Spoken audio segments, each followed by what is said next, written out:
c'est bon. Oh, tellement blonde, tu fais m'endormir. Sous les ponts de Paris, lorsque descend la nuit, toutes sortes de gueux se faufilent en cachette et sont heureux de trouver des mouchettes. Et courent en l'air, où on ne paie pas cher. Quand les l'océan sont marquis sous les ponts de Paris.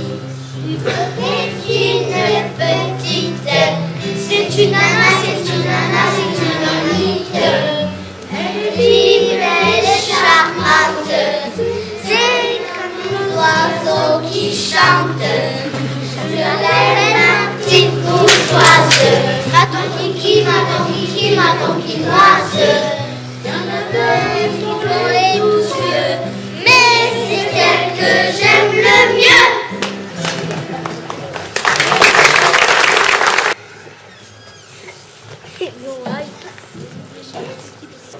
Bien, bonsoir à tous. Donc merci à Kamjak pour l'accueil et je vais donc vous parler de la Grande Guerre, la Première Guerre mondiale. Donc je vais dire tout de suite en préambule que je ne suis pas un historien, je ne suis pas un grand spécialiste de la guerre mondiale, mais sur les sollicitations très amicales de Pierre, je n'ai pas pu refuser, donc je vais essayer de faire un tableau général des prémices, des causes de cette guerre, ensuite des grandes dates, des grands repères de cette guerre et des conséquences que cela a pu avoir pour le XXe siècle.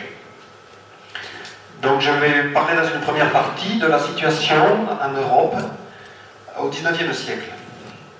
Voilà. Pour les historiens, pour les profs d'histoire, le XIXe siècle, c'est pas 1900-2000, c'est pas 1900, pardon, c'est 1815-1914. Donc pourquoi 1914, on le sait, 1815, c'est le congrès de Vienne. L'image est là, le congrès de Vienne intervient après les défaites napoléoniennes, la fin de l'Empire donc, les 100 jours, l'exil définitif de Napoléon à Sainte-Hélène. Donc c'est ce congrès de Vienne qui va dessiner la nouvelle carte de l'Europe. L'image montre assez bien l'ambiance de ce congrès, c'est 213 délégations officielles, plus de 200 princes ou membres de familles régnantes. Il va durer plusieurs mois. À Vienne, il y aura des balles, des concerts, des fêtes, etc. Mais réellement, seules 4 grandes puissances auront la parole: l'Angleterre, la Prusse, l'Autriche et la Russie. Les vainqueurs, donc, les adversaires de Napoléon, contre la coalition napoléonienne. Plus un invité surprise, cependant, Talleyrand, le ministre des Affaires étrangères de Louis XVIII, qui va profiter des rivalités entre ces 4 grands, pour défendre les intérêts de la monarchie française. Voilà, reste que ce congrès sera une rupture brutale. La Révolution et l'Empire se voulaient un avènement d'un monde nouveau. Là, le congrès de Vienne marquera une volonté, en tout cas un retour à un ordre ancien, antérieur à 1989, c'est-à-dire un retour à l'ancien régime. Donc trois éléments résultent de ce congrès: une modification des frontières, héritée de l'Empire napoléonien. Pour la France, c'est un retour aux frontières de 1792, moins la Savoie et le comté de Nice. Bon, pour d'autres pays, il y a des extensions territoriales, bien sûr, pour la Russie vers l'ouest, vers le nord, vers le sud, pour l'Autriche, etc. Je ne vais pas rentrer dans les détails, je vais essayer d'aller assez vite sur ce début du XIXe siècle. C'est aussi le congrès de Vienne, la restauration des anciennes dynasties régnantes, les Bourbons en France, à Naples, en Espagne, les Bragance au Portugal, les princes d'Orange-Nassau aux Pays-Bas, etc. Il ne subsiste en Europe donc que des monarchies ou des empires, seule une république, la République helvétique, encore de tradition conservatrice. Toutes les républiques sœurs créées par la Révolution et soutenues par l'Empire donc disparaissent. Il y a aussi, à l'issue de ce congrès, la constitution de la Sainte Alliance ou de la Quadruple Alliance. C'est le prolongement des coalitions qui ont combattu donc les armées napoléoniennes. Donc en France, nous avons une restauration de la monarchie avec le retour des Bourbons, mais c'est quand même un compromis puisque c'est une monarchie de type constitutionnel fondée sur la charte de 1814. Donc la volonté des vainqueurs, donc, des puissances centrales, c'est un retour à la monarchie traditionnelle, mais ce retour pur et simple à l'ancien régime d'avant 1789 va s'avérer impossible, et pas seulement en France, un peu partout. Il va y avoir, si vous voulez, la Révolution et l'Empire ont servi de guide à l'Europe tout entière. Et sur le plan des idées, sur le plan de la pratique politique, sur le plan des réformes nouvelles. Les libertés individuelles ont gagné un peu tous les pays. L'esclavage a été aboli à peu près partout, sauf en Russie. Il y a le modèle de l'organisation à la française, l'organisation administrative avec les départements, le droit des peuples à disposer d'eux-mêmes, le principe de justice et d'égalité devant la loi, c'est le code civil, les codes napoléoniens, les influences des philosophes des Lumières aussi. Toutes ces idées nouvelles vont quand même perdurer et, malgré le retour à une monarchie traditionnelle, vont servir un peu de guide à des mouvements, sinon républicains, vers même des mouvements révolutionnaires. On va donc assister à des soubresauts révolutionnaires tout au long des années 1920 en France, en Italie, à des tentatives de soulèvement militaire, et puis à des véritables mouvements républicains. En France, de 1825 à 1830, c'est l'opposition à Charles X. Il y a un parti unitaire qui va se créer, qui s'appelle Aide-toi, le ciel t'aidera. Ensuite, il y aura en Italie, il y a un mouvement, la charbonnerie en France, initié aussi par Lafayette, côté français. Donc les républicains ne baissent pas les bras. Aux différentes élections dans les années 20, ils vont gagner progressivement du terrain de 2 députés, je crois, à la première chambre de la Restauration. On va passer à plus d'une centaine à la fin des années 20. Donc, on va aboutir à une révolution en 1830. Ce sont les Trois Glorieuses de Donc là, c'est le célèbre tableau de Delacroix, La liberté guidant le peuple, qui verra le renversement de cette révolution de Charles X. Mais il y aura de nombreux autres foyers révolutionnaires en Espagne, au Portugal, en Naples, en Russie. En Russie, il y a une révolution sous Nicolas Ier. C'est le mouvement des décembristes ou des décabristes qui sera sévèrement réprimé par le tsar. On passe vite, on va jusqu'en 1848. Alors en 1848, là, ce sont des véritables révolutions, pas seulement en France, là aussi, c'est le printemps des peuples de 1848. Ici, on voit une caricature où le roi Louis-Philippe se fait botter les fesses et expulsé du pouvoir donc, par un citoyen républicain. C'est un phénomène de plus grande ampleur encore qu'en 1830, car il embrasse tout le continent européen, en France, en Bohême, dans les villes italiennes, à Budapest, à Vienne, à Berlin, à Rome. Peut-être l'image suivante. Voilà, ici, cette image, c'est Lamartine qui s'exprime devant l'hôtel de ville de Paris. Et Lamartine qui refuse le drapeau rouge. Je vais montrer cette image parce que Lamartine était un royaliste, il a servi sous la monarchie de Juillet, et puis il s'est converti aux idées républicaines. Sans être un homme de gauche, il a quand même contribué aussi au développement des idées républicaines, mais aux élections présidentielles, il sera ensuite sévèrement battu par Louis-Napoléon Bonaparte. Par Napoléon III, excusez-moi, par le neveu, qui deviendra président de la République. Il y a une autre image, je crois. Voilà, ça là c'est à Berlin, en mars 1848, ça rappelle le tableau de Delacroix. Donc, pour vous montrer que ces révolutions ont embrasé toute l'Europe, toutes les villes où il y avait des intellectuels et des républicains qui voulaient diffuser ces idées. Mais ces révolutions vont connaître des échecs, elles seront toutes réprimées, et partout, il y aura ensuite des campagnes de rétablissement de l'ordre.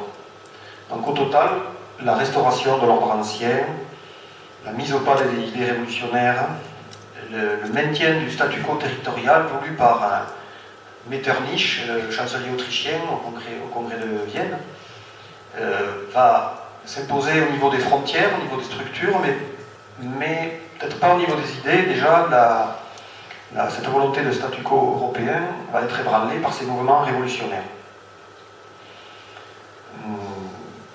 Donc on a encore un continent européen replié sur lui-même, dominé par des grandes puissances continentales, la Prusse, la Russie et l'Autriche.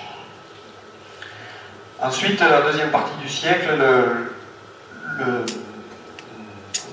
nous devons parler des unités allemandes et italiennes. Je vais essayer de faire vite. Dans la seconde moitié du 19e, de 1800...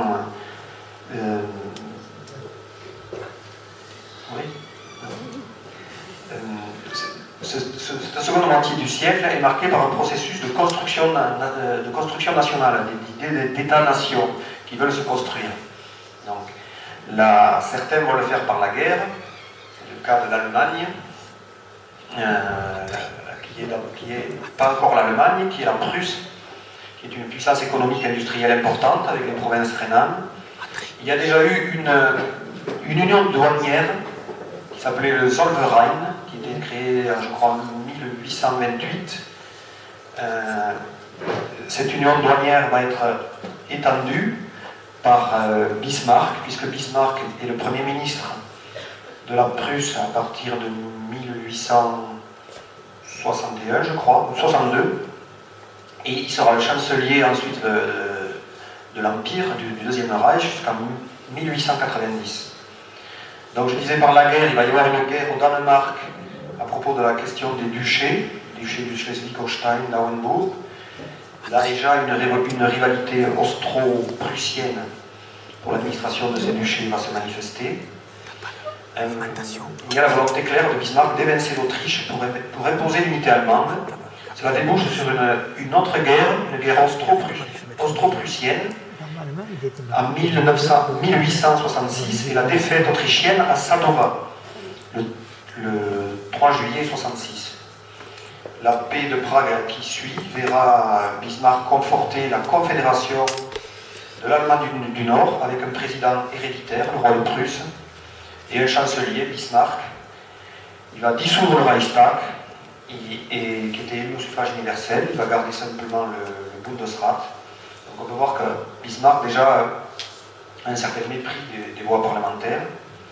Il restait à sceller l'union politique du Nord et du Sud de l'Allemagne. Le Zollverein a été étendu à tous ses États, je l'ai dit. Donc Bismarck, c'est aussi un fin diplomate, on le verra plus tard aussi. Il va amener la France à lui déclarer la guerre. C'est pas la Prusse qui déclare la guerre à la France en 1870. C'est la France, bien imprudemment, qui déclare la guerre à la Prusse. Et il y aura une victoire éclatante, on le sait, des armées allemandes. Cela découle sur l'Empire allemand, le Deuxième Reich, qui est proclamé à Versailles le 18 janvier 1871 sur les ruines de l'Empire français. Guillaume Ier est empereur, Bismarck son chancelier.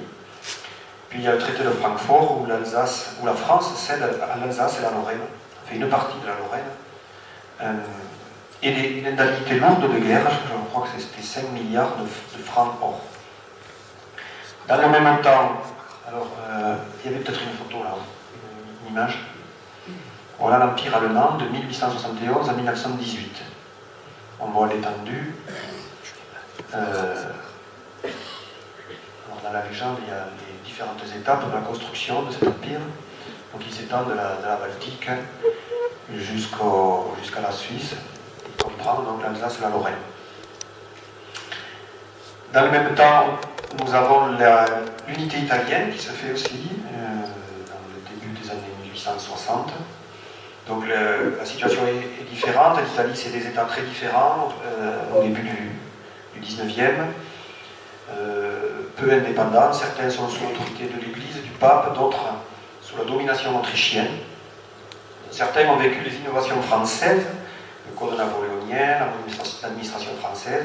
D'autres, au contraire, ont connu la réaction, c'est-à-dire la justice féodale, l'Inquisition, les organisations secrètes. Et il y a quand même toute une activité, une agitation révolutionnaire, la charbonnerie, j'en ai parlé, les insurrections, des révolutions dans les années 30 à Bologne, à Modène, à Reggio, à Parme, à Rome, toutes réprimées par l'Autriche, bien souvent. Il y a une nouvelle génération d'opposants, Mazzini, qui réclament des constitutions, et ces troupes seront écrasées en 1948 par les Autrichiens. Voilà. L'unité allemande sera réussie finalement par Victor Emmanuel II, le roi de Piémont-Sardaigne, aidé par son premier ministre Cavour, qui va réussir l'unité donc avec l'aide des armées de Napoléon III, par la diplomatie, donc avec l'aide de Napoléon III, qui va combattre l'Autriche à ses côtés. C'est la victoire des troupes franco-piémontaises à Magenta et à Solferino. Et puis ensuite il y a les 1000 de Garibaldi, donc des républicains qui débarquent en Sicile et qui gagnent Naples, d'abord soutenus par Cavour, et puis ensuite les armées napoléoniennes ainsi que l'Italie, les armées de Cavour, vont ne plus les soutenir par crainte de la contagion républicaine, et un royaume d'Italie sera créé en 1861. Victor Emmanuel II est proclamé roi d'Italie. Cela est complété par la cession de la Vénétie par l'Autriche. Voilà. C'est une royauté, une monarchie avec un régime parlementaire censitaire. Voilà. L'Italie va ensuite toujours réclamer ou manifester son désir d'extension. Ils seront en conflit, du moins des mauvaises relations permanentes avec l'Autriche. Ça en influence plus tard sur le jeu des alliances. Et puis aussi, c'est une volonté d'expansion coloniale vers l'Afrique. Il y a des tensions coloniales. Il y a une défaite des troupes italiennes contre celle du négus d'Éthiopie, Ménélique II à Adoua en 1896. Ensuite, la politique étrangère va évoluer. Donc, pour l'Italie, ils vont faire partie de la Triple Alliance avec l'Allemagne et l'Autriche. Mais on verra qu'ils vont ensuite s'éloigner de cette Triple Alliance. Peut-être il y a une...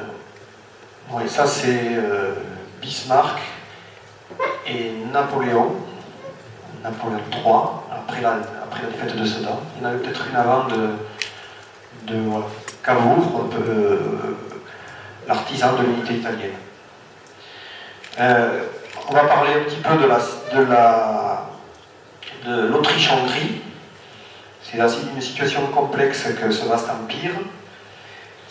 C'est un empire qui a une apparente unité grâce à la dynastie des Habsbourg depuis le XVIe siècle, incarnée par François-Joseph, souverain absolu et respecté de 1848 à 1916, 68 ans de règne.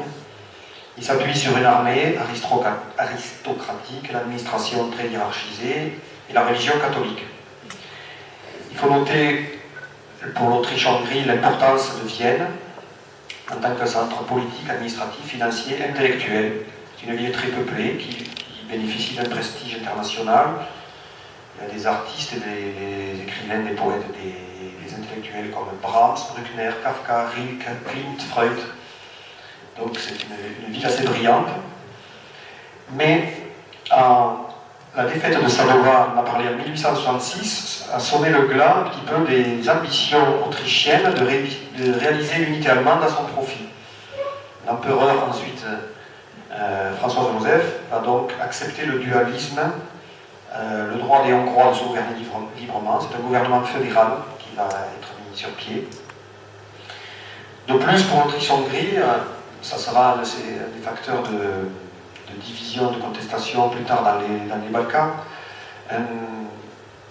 L'évolution démographique, la constitution des nationalités et des peuples qui la constituent s'avère défavorable.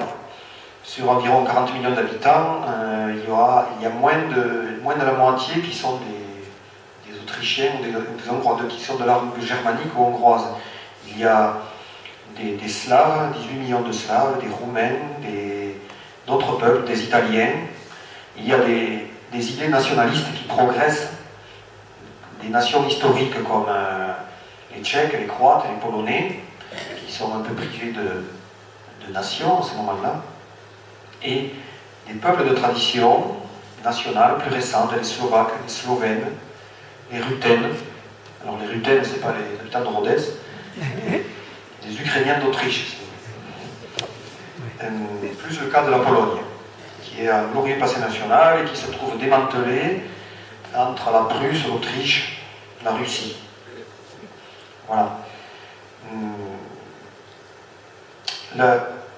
L'Autriche-Hongrie, donc malgré, on a vu la guerre contre l'Allemagne et son opposition à l'Allemagne, va quand même se tourner vers l'Empire, le Deuxième Reich,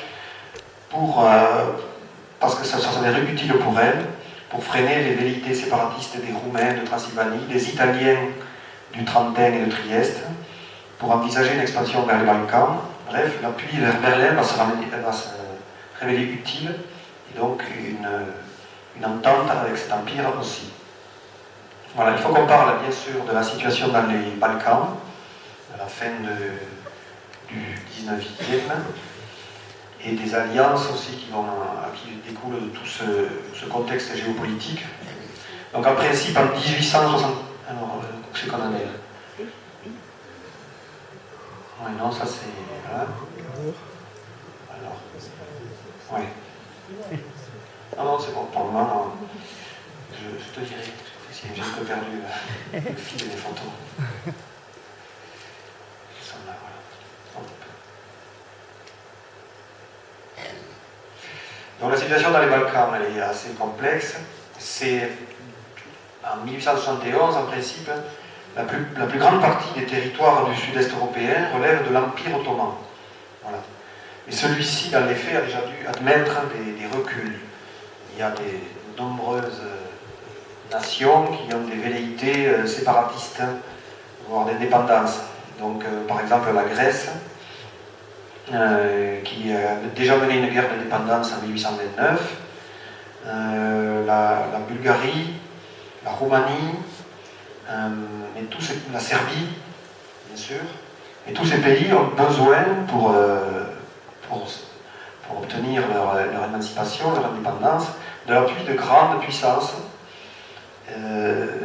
Ils n'osent pas entrer en guerre directement avec l'Empire ottoman. La Grèce, par exemple, est liée à la Grande-Bretagne, mais la Grande-Bretagne va jouer le statu quo, car elle a d'autres intérêts dans le Moyen-Orient, le canal de Suez va être ouvert. La Bulgarie se tourne vers Saint-Pétersbourg, vers la Russie.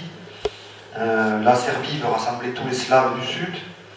Les provinces de Bosnie et d'Herzégovine sont très agitées. Vers qui vont-elles se tourner?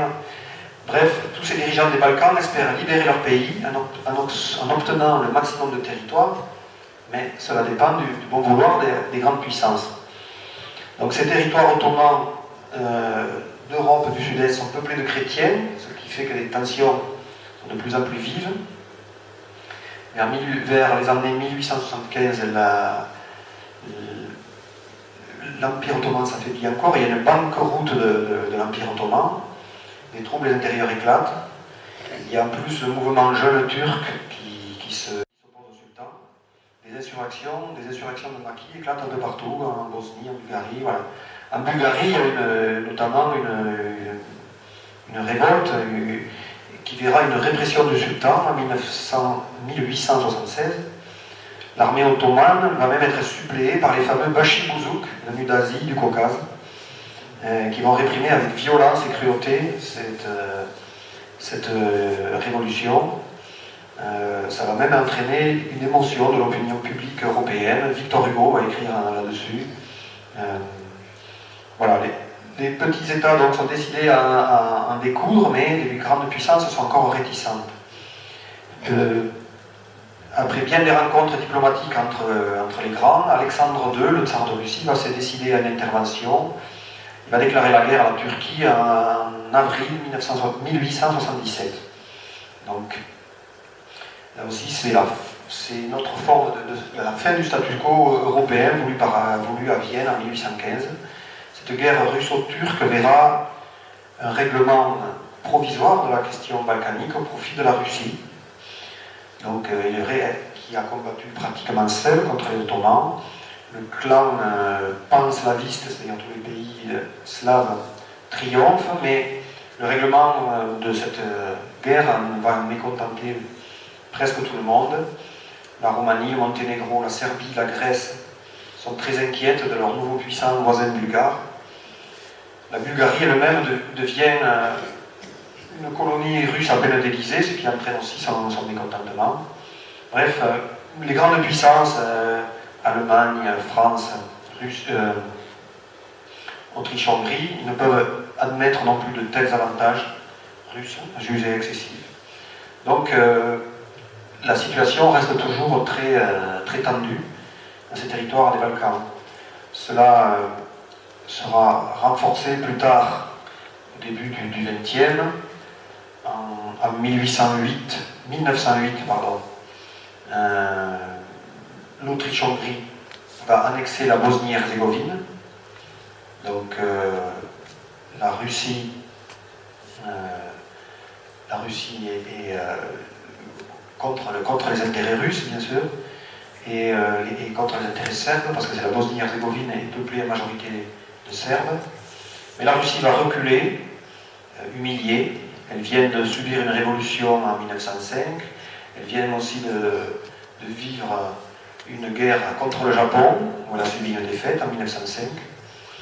Donc la Russie va laisser faire cette annexion, mais les Serbes de Bosnie et les Serbes des États voisins vont préparer une vengeance, on le connaît tous, et les Russes vont, quelques années plus tard, en 1912-1913, vont de nouveau soutenir une nouvelle guerre dans les Balkans, une ligue balkanique se crée, avec la Serbie, la Grèce, la Bulgarie, le Monténégro, contre l'Empire ottoman. Là aussi, l'Empire ottoman va encore reculer, être fragilisé, mais une autre guerre en 1913 va éclater contre la Bulgarie, principal vainqueur, parce que finalement les belligérants ne vont pas s'entendre sur le règlement de ce conflit. Donc c'est ce qui a fait dire qu'en 1914, l'Europe centrale et balkanique est bien une chaudière, et qu'il manquait l'étincelle pour allumer cette chaudière. Avant d'en venir donc, au début, au déclenchement de cette guerre, il faut qu'on parle aussi un petit peu de la France. En France, c'est la Troisième République depuis 1871. Et cette Troisième République a connu des difficultés, mais aussi a pu réaliser des lois importantes, des réalisations importantes.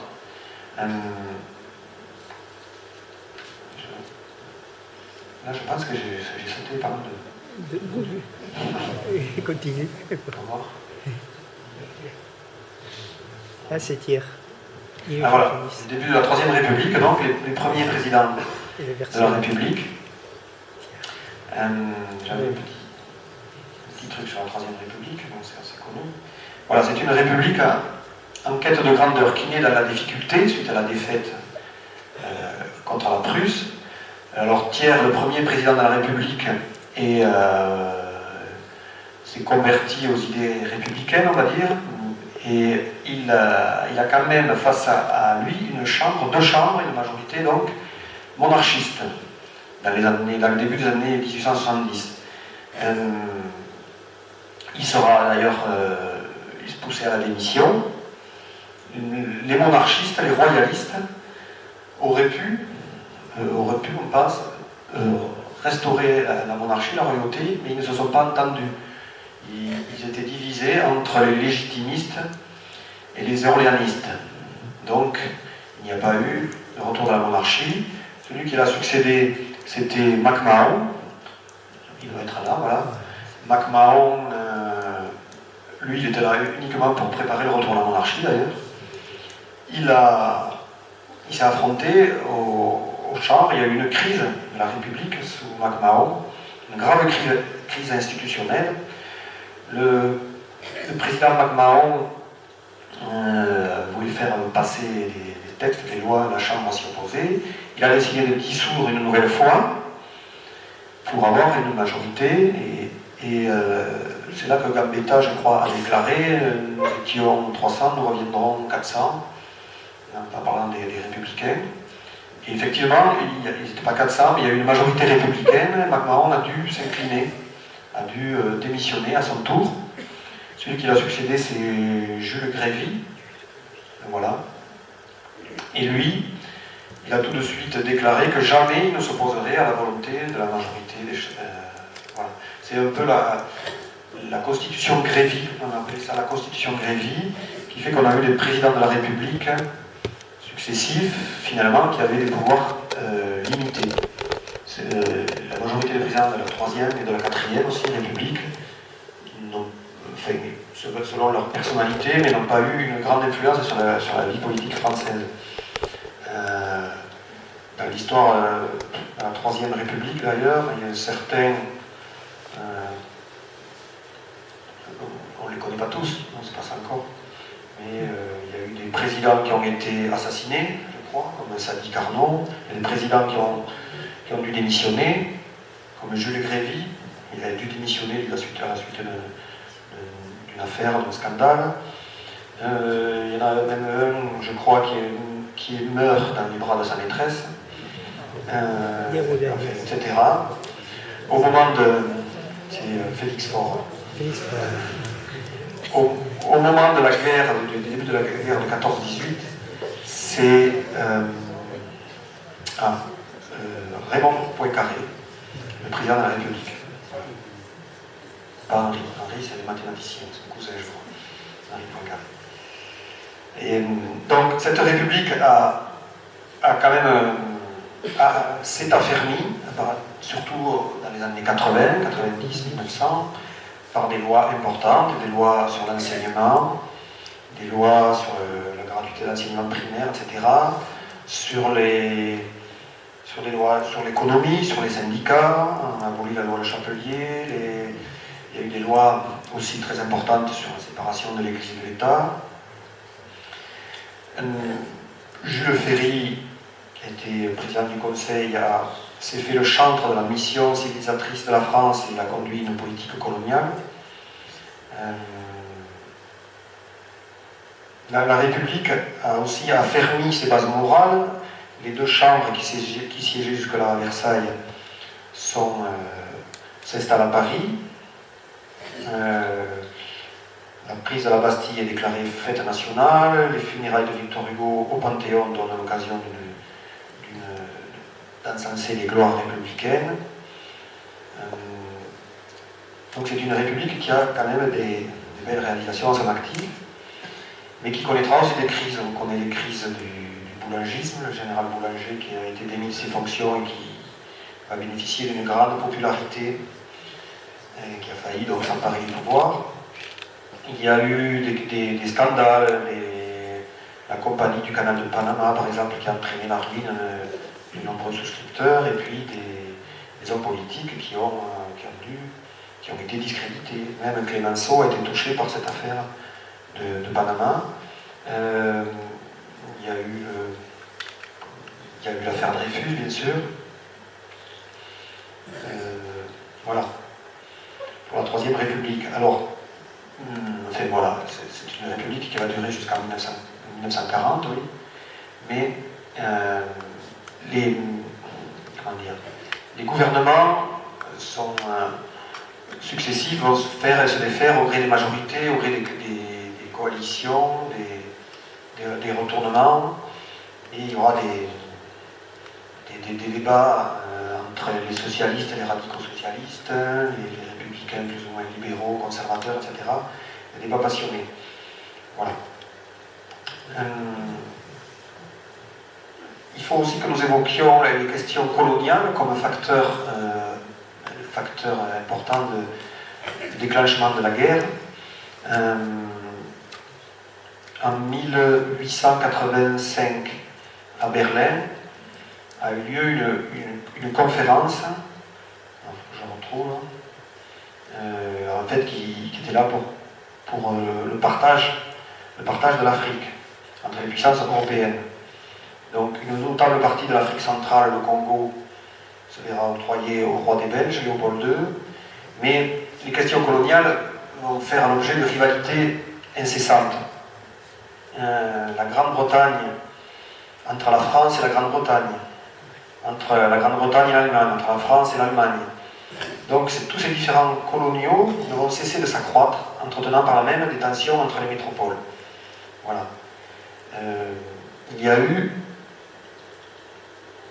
des tensions entre les Français et les Britanniques en Égypte et surtout au Soudan, avec la crise de Fashoda en 1898. Donc,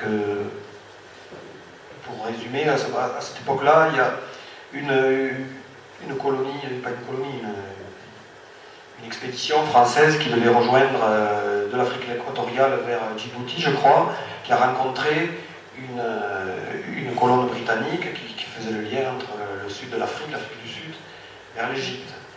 Et ça n'a pas plu du tout aux Anglais de voir ainsi leur territoire coupé en deux. Il y a eu une crise importante. Finalement, le ministre, je crois, des Affaires étrangères de l'époque, en 1998, c'était Delcassé, a demandé au capitaine Marchand de reculer. La France s'est inclinée, ça a été mal vécu sur le moment, mais c'était un choix de préserver les relations avec l'Angleterre, car le véritable adversaire qui montait, c'était l'Allemagne. Les questions coloniales donc, sont très prégnantes. Il y a eu une crise entre la France et l'Italie aussi, au sujet de la Tunisie. L'Italie, très mécontente de voir que la France s'installait en Tunisie, va se rapprocher de l'Allemagne et de l'Autriche-Hongrie. Ça sera la signature de la triplice, entre la triple entente, donc la triple alliance entre l'Autriche-Hongrie, l'Allemagne et l'Italie. L'Italie va quand même conserver des mauvaises relations avec l'Autriche-Hongrie au sujet de terres que l'Italie réclame comme italiennes. Ce sont des terres irrédentes, des terres du Trentin, de l'Istrie, de la Dalmatie sur la côte adriatique. Il y aura des forts contentieux entre la France et l'Allemagne au début du XXe sur le Maroc. Les Allemands vont faire un peu le coup du canon à Tanger, devant le port de Tanger en 1905 ou 6, je ne sais plus.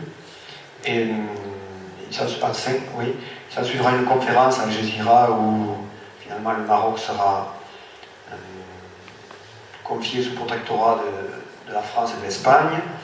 Les Allemands ont dû donc avaler cela, mais ils reviendront à la charge en 1911 devant le port d'Agadir. Donc tous ces événements et bien d'autres vont amener à une tension sans cesse accrue, sans cesse tendue entre ces grandes puissances. Puis la situation dans les Balkans qui est vraiment la plus explosive. Si vous voulez, dans les Balkans, c'est la Russie et l'Autriche qui veulent avoir la domination sur les peuples slaves, profiter de l'affaiblissement de l'Empire ottoman. L'Empire ottoman, il sera appelé à ce moment-là l'enfant malade de l'Europe. Et les Russes par l'intermédiaire de la Serbie, vont soutenir un panslavisme. Les Autrichiens qui n'ont pas pu obtenir une extension du côté allemand se tournent aussi vers les Balkans. Dans les États du nord de l'Europe, dans les pays scandinaves aussi, il y a des tensions parce que la Russie domine les États baltes, la Finlande, la Lituanie, etc. Et donc là aussi il y a des tensions.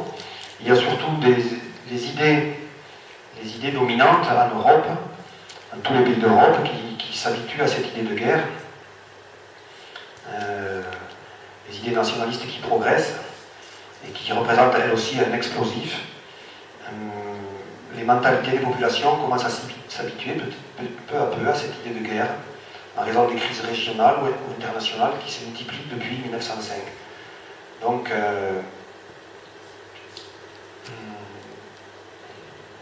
surtout en Allemagne, il y a, oui j'avais oublié de dire, dans le jeu des alliances, j'ai sauté un peu le passage, dans le jeu des alliances, on a dit que j'avais parlé de l'empereur Bismarck qui avait obtenu l'unification allemande, la constitution du Deuxième Reich.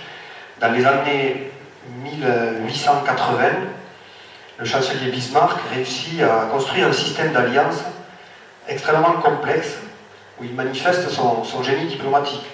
L'Autriche-Hongrie devient l'allié privilégié, c'est la double alliance en 1879, mais il se rapproche de la Russie, après la mort d'Alexandre II, en juin 1881. Il forme avec l'Italie et l'Autriche-Hongrie la Triple Alliance, ou la Triplice, j'en ai un petit peu parlé, qui devrait durer jusqu'en 1914. Et la subtilité machiavélique de Bismarck trouve aussi sa preuve, c'est son illustration dans la diplomatie. Par exemple, il va encourager les conquêtes coloniales de la France, à un moment, qui conduit celle-ci, donc la France, à établir son protectorat sur la Tunisie en 1881, ce qui va ulcérer l'Italie. Mais le soutien de l'Allemagne est indispensable à la réalisation des ambitions italiennes. Et c'est donc sans difficulté que l'Italie va se tourner vers l'Allemagne. De même, il va favoriser un accord anglo-italien en Méditerranée. Il va auprès de la Russie engager un traité de réassurance qui donne à la Russie la garantie de l'Allemagne contre toute agression de l'Autriche-Hongrie. Mais cette même Autriche-Hongrie est l'alliée de l'Allemagne contre le danger russe. Voilà. C'est une illustration de cette volonté de l'Allemagne de Bismarck d'isoler la France. Et il y est parvenu jusqu'en 1890.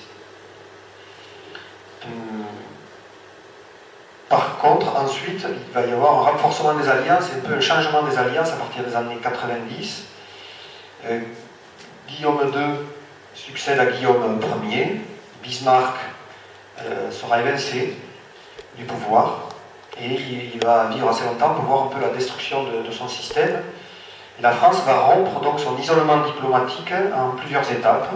La première étape se produit en 1891-92 avec la signature de l'alliance franco-russe, d'abord par une alliance économique avec des emprunts d'État, et puis une coopération militaire. La seconde étape, ce sera un rapprochement avec l'Italie, qui va, en raison de ses mauvaises relations avec l'Autriche-Hongrie, elle réclame toujours ces terres irrédentes italiennes, le Trentin, l'Istrie, la Dalmatie. La troisième étape, enfin, est consécutive à la signature d'un accord de défense bilatéral avec la Grande-Bretagne en 1904. C'est l'entente cordiale. C'est quand même un événement, puisque l'Angleterre était notre vieil ennemi héréditaire depuis le Moyen-Âge. Voilà. C'est toujours. Ah oui, oui. Donc, en conséquence, la diplomatie allemande se trouve surtout fondée sur une alliance austro-allemande, une duplice finalement. Les deux empires se promettent un appui inconditionnel contre toute attaque russe. Voilà. Cette alliance se révélera efficace lors de la crise bosniaque de 1908, puisqu'elle fera reculer la Russie. Voilà. Donc, on va venir donc à cette grande guerre de 1914, le déclenchement de la guerre. On a dit que la situation dans les Balkans était une poudrière, et bien sûr, c'est l'assassinat à Sarajevo de l'archiduc François Ferdinand, héritier du trône d'Autriche, l'Autriche-Hongrie, et de son épouse. C'est un double attentat, puisqu'il tue l'empereur et son épouse. C'est un double attentat aussi, parce qu'en fait, ça c'est un peu la petite histoire, il a été réalisé en 2 temps. Il y a eu une bombe qui a explosé sur le passage de la voiture de l'archiduc. Il y a eu des blessés, mais l'archiduc était indemne.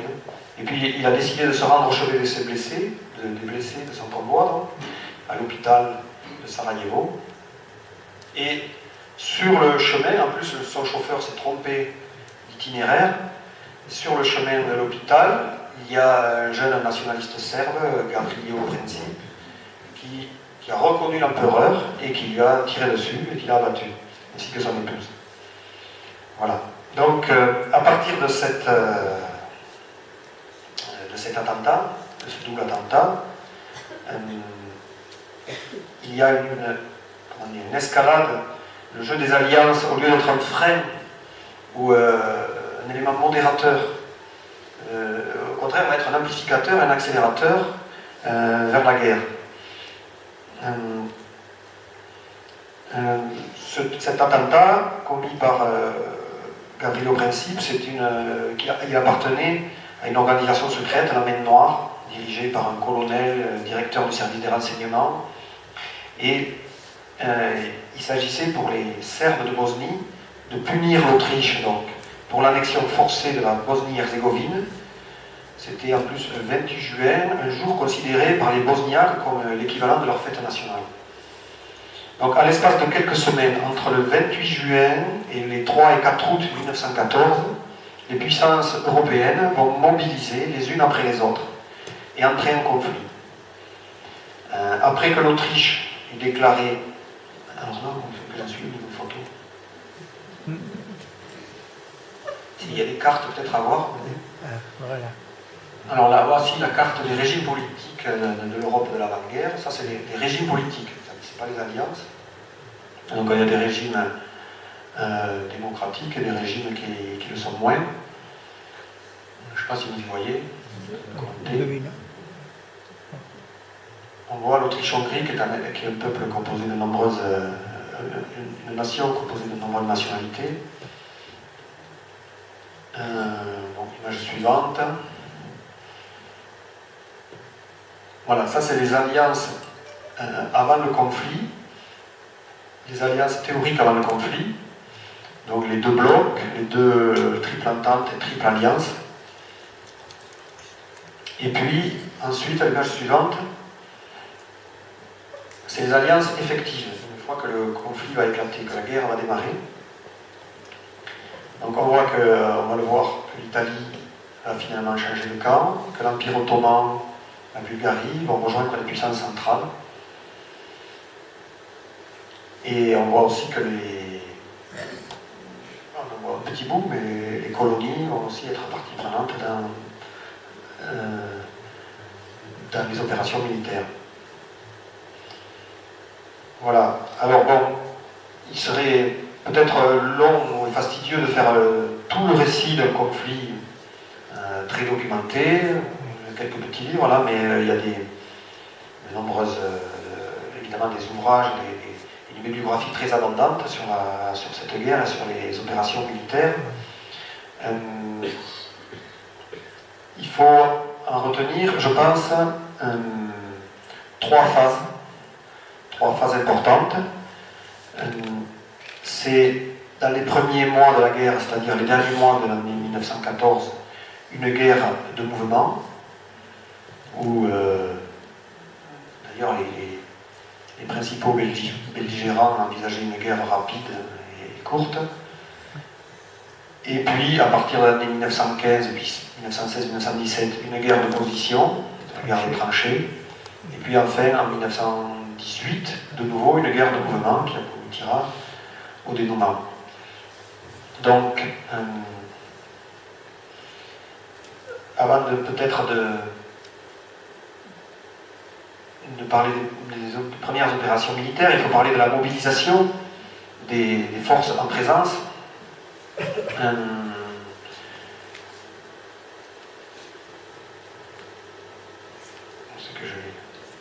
Il s'agit de la France, de l'Allemagne, de la Russie, de l'Autriche-Hongrie. Ce qui est essentiel, c'est de mobiliser le plus grand nombre d'hommes. Donc chaque année, l'Allemagne est capable d'engager au service militaire plus de 820 000 soldats. La France, en dépit de la loi des 3 ans, votée en 1913, donc là c'est une loi importante, il y a eu des débats, je parlais de la Troisième République, voilà, des débats comme ça à l'Assemblée où les groupes se sont opposés, les socialistes étaient opposés, enfin, pas tous, mais la majorité des socialistes étaient opposés à cette loi des 3 ans, et puis la majorité des autres partis étaient favorables. En 1913, donc, c'est le service militaire qui passe de 2 à 3 ans. Moi, j'ai un grand-père paternel, donc, qui était né en 1892, donc il a fait son service militaire à 20 ans, en 1912. Et 1912-1913, et puis qui a été appelé, qui a été mobilisé sur le front en 1914, jusqu'en 1918. Sauf qu'en 1918, il a dû faire sa 3e année de service militaire, tu ne contrediras pas. Donc il a consacré 7 ans de sa jeunesse à la guerre ou au service militaire. Voilà. Encore, il peut s'estimer peut-être parmi les chanceux parce qu'il est revenu de la guerre. Avec une blessure, mais en vie. Voilà. Mon autre grand-père, parce que ma mère est dans la salle, mon grand-père maternel, lui, il était militaire dans l'armée, il était lui vétérinaire dans l'armée, et donc il a mené des chevaux sur le front. Il a participé aussi au combat sur le front. Et lui, il était né en 1882, donc il était déjà un peu plus âgé. Il a participé aussi au conflit. Les chevaux, d'ailleurs, pendant cette guerre, parce que si je n'oublie pas, on parlera aussi un peu des armes, des nouvelles armes. C'est une guerre moderne, finalement, qui est cette guerre. Et les chevaux, 8 millions de chevaux seront réquisitionnés, et 1 million vont périr.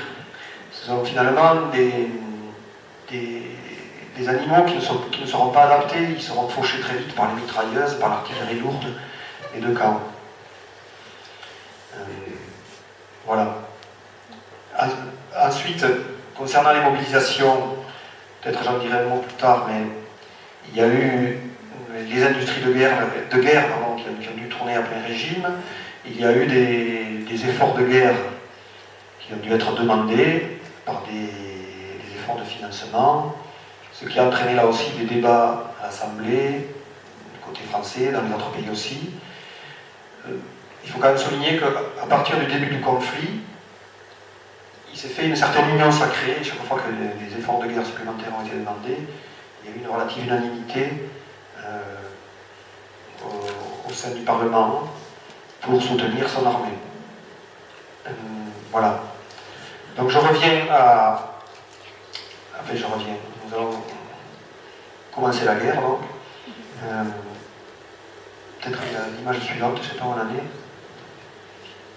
Donc ça, c'est le procès du Serbe qui a commis l'attentat, de Garlio Principe. L'image suivante. Voilà, ça c'est les mobilisations successives des pays. Alors celle-ci, je crois que c'est la déclaration de guerre turque contre la Triple Entente. La suite. Là, c'est la déclaration de guerre de l'Allemagne à la Russie, je crois que signé de Guillaume II, le 1er août ou le début août ou le 31 juillet, même elle est signée, mais je ne sais pas. Et la suivante. Voilà. Alors cette affiche, elle est exposée à la quincaillerie, je crois. Oui. Donc c'est le plan, les plans stratégiques. Donc sur le plan stratégique, l'état-major allemand élabore chaque année un nouveau plan de mobilisation, mais le plan il date de 1905, c'est le plan Schlieffen.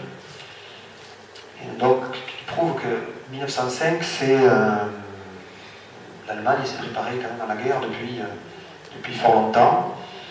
C'est vraiment le pays qui était le plus prêt à la guerre. Et c'est ce plan, le plan Schlieffen, alors ce sont les flèches rouges, parce qu'il y a aussi le plan français, le plan de Joffre, qui a été élaboré à partir de 1911, je crois, et c'est le plan 17. Je ne sais pas pourquoi on l'appelle le plan 17 d'ailleurs. Alors il faut remarquer que l'invasion, enfin, le plan allemand prévoit l'invasion de la Belgique et du Luxembourg, alors que c'est un pays qui était neutre, qui avait déclaré sa neutralité. Donc le plan Schlieffen, il sera engagé non pas par Schlieffen, mais par le général von Moltke.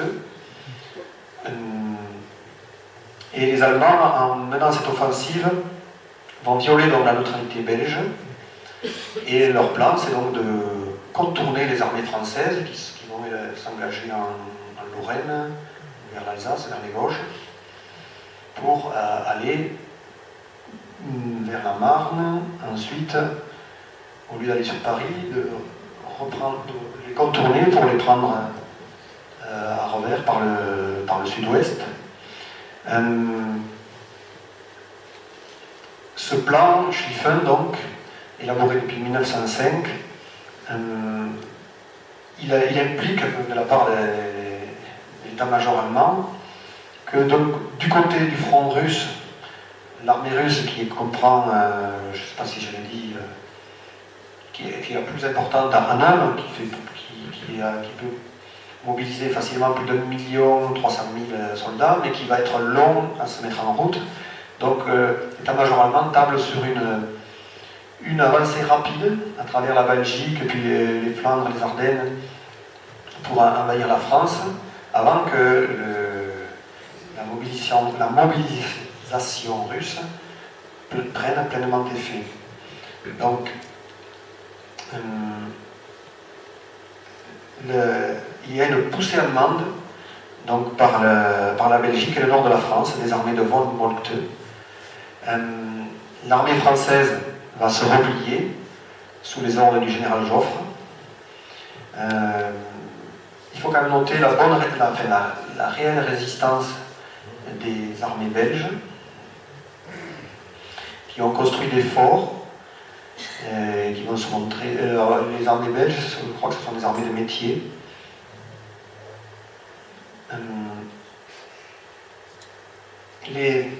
Dans le même temps, les Russes attaquent sur le front oriental. Ils vont attaquer, ils vont connaître des succès.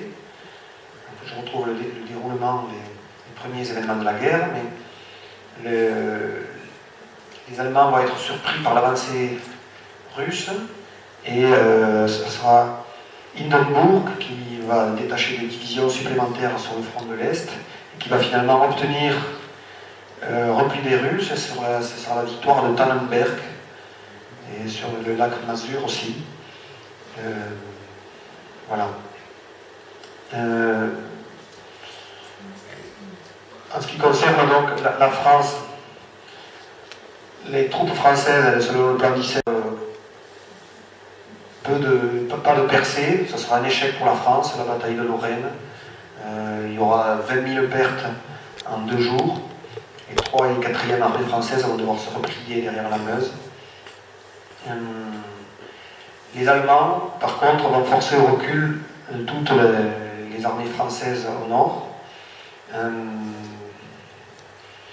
Les troupes britanniques vont prêter main forte, elles sont dirigées par le général French, mais l'armée française, la 5e armée française, vont devoir se replier précipitamment vers l'Aisne puis vers la Marne. Donc c'est une retraite qui est au départ assez dramatique, et puis Joffre, le général en chef de l'armée française, va organiser le renforcement de ses troupes vers l'ouest pour éviter le débordement et l'encerclement de ses armées. Alors à un moment, l'attaque de la capitale semble imminente, de Paris, mais le gouvernement, c'est pourquoi d'ailleurs le gouvernement français va décider de quitter la capitale et de s'installer à Bordeaux. Et va charger Gallieni, le général Gallieni, de défendre la capitale et de constituer une armée pour défendre Paris. Mais le but principal des Allemands n'est pas Paris, mais c'est l'encerclement et la destruction de l'armée française. Aussi, ils pivotent, toujours conformément au plan Schlieffen, en direction du sud-est, pour acculer l'armée française vers les Vosges et la Suisse. Voilà, le mouvement de coup de faux. Voilà, le 4 septembre, l'armée allemande occupe Reims, mais 150 soldats allemands et une importante artillerie sont retenus en Belgique, par le siège de la place forte d'Anvers. Donc je vais résumer. Finalement, Joffre et Gallieni vont, avec la mobilisation des réserves stationnées à Paris, 200 000 hommes, et au taxi, c'est les célèbres taxis de la Marne, qui vont ramener ces troupes sur le front, qui, de septembre à novembre, vont réussir à repousser les Allemands et à les maintenir de l'autre côté de la Marne. C'est donc la première bataille de la Marne. Voilà. Donc il y a une guerre des frontières dans le premier temps sur la Belgique, les Flandres, la Lorraine, qui va s'avérer infructueuse pour les deux camps. Ils vont alors chercher à gagner la mer pour contourner l'adversaire le plus rapidement possible. C'est la course à la mer qui sera ensuite la dernière étape de cette guerre de mouvement. Le littoral sera atteint en décembre, donc le front va se figer sur près de 600 km entre la mer du Nord et la Suisse. Donc, dès lors, la guerre de mouvement fait place à une guerre de position pendant les 3 années suivantes. Alors, cette course à la mer, on a des documents aussi, ce sont les batailles d'Ypres et de l'Isère, qui sont aussi terribles. Et les Belges, les Français et les Anglais vont réussir à contenir les armées allemandes. Ils vont utiliser des techniques d'inondation, vont briser des digues de polder pour repousser les Allemands. Enfin, la ville d'Ypres sera complètement détruite, mais va tenir. C'est le sud-est de la Belgique, hein, c'est le sud-ouest de la Belgique, c'est tout près de la frontière française. Les Anglais aussi ont intérêt à maintenir les Allemands le plus loin possible de la mer, car surtout le pont d'Anvers, ils vont tenir à ce que le port d'Anvers soit défendu. Et un responsable anglais qui dira que ce port d'Anvers, si les Allemands l'occupent, c'est un pistolet tourné vers le cœur de l'Angleterre. Les Anglais, dans le même temps, ils n'ont pas un effectif en hommes très important, ils peuvent mobiliser ou faire débarquer que 60 à 70 000 hommes, mais par contre, ce sont les plus forts sur les mers. La Royal Navy est la meilleure la meilleure armée sur mer. Voilà. Donc, à partir de l'année 1915, c'est une guerre d'usure, c'est une guerre de position, c'est la guerre des tranchées qui se met en place. Voilà. Donc je passe vite sur. Il y a eu d'autres batailles, il y a eu la guerre sur mer dans l'Atlantique et dans le Pacifique, où les Anglais sont sortis vainqueurs. On en vient à l'année 1915, donc. L'année 1915, c'est l'enlisement des conflits. Alors je ne sais plus où on en est, dans les photos. Si on a peut-être. Voilà, ça c'était des photos de la mobilisation, ça c'est des Français, je crois. Ah, je sais pas si c'est marqué. Oui, les Parisiens devant la gare de l'Est. Autre photo, ça ce sont les volontaires britanniques. Je ne vais pas vous en commenter, c'est écrit. Autre photo peut-être. Alors là, c'est les Belges qui doivent fuir les combats, la population civile belge. Voilà, c'est les réfugiés donc. Et c'est ce qui va pousser les Anglais à intervenir, parce que les Anglais ont été un peu réticents à intervenir, à débarquer. Les Allemands misait sur une non-intervention des Anglais, mais il faut dire qu'il y avait un accord depuis 1831 entre la Belgique, la France et l'Angleterre pour faire respecter la neutralité et l'indépendance de la Belgique en cas d'agression de ce pays. Les Anglais et les Français devaient le défendre. Les Allemands ne pensaient pas que les Anglais interviendraient. Pour eux, cet accord, je crois que c'est le chancelier allemand, comment il s'appelle? Non, en 1914, c'est pas Bismarck, Bethmann Solveig, comme ça, qui prenait cet accord, qui le considérait comme un chiffon de papier. Les Anglais donc, ont joint leurs forces aux Français et aux Belges et ont obtenu finalement une résistance sur le front des Flandres jusqu'à la mer. Et donc nous avons une ligne de front de plus de 600 km qui s'établit de la mer du Nord jusqu'à la Suisse. L'année 1915, donc on passe. Oui. La mer, la dernière étape de la guerre de Montand. Voilà. L'année 1915. Je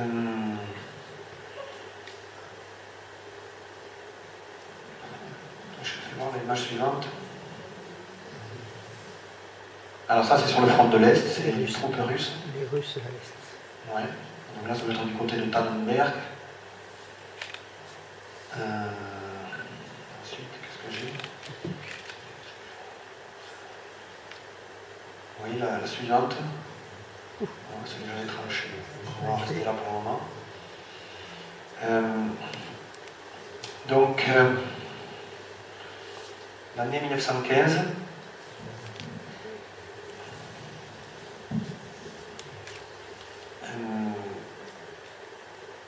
sais pas si je développe beaucoup ou pas. J'ai oublié de dire, oui, que pendant ce temps, plusieurs petits États, ou des États secondaires européens, vont s'efforcer de demeurer à l'écart du conflit. C'est le cas de la Norvège, de la Suède, du Danemark, pour des raisons diverses. L'Espagne, le Portugal. Le Portugal interviendra un peu plus tard aux côtés des Alliés, parce qu'ils sont des alliés de l'Angleterre, en 1916. Mais ces pays vont observer une position de neutralité. Voilà, l'année 1915, donc, elle est marquée par l'obsession de la percée décisive, qui exige la mise au point d'armes nouvelles. Donc, on peut parler un peu des armes nouvelles. C'est une guerre qui a vu l'aviation, qui n'était jamais intervenue encore jusqu'à présent dans les guerres précédentes. Il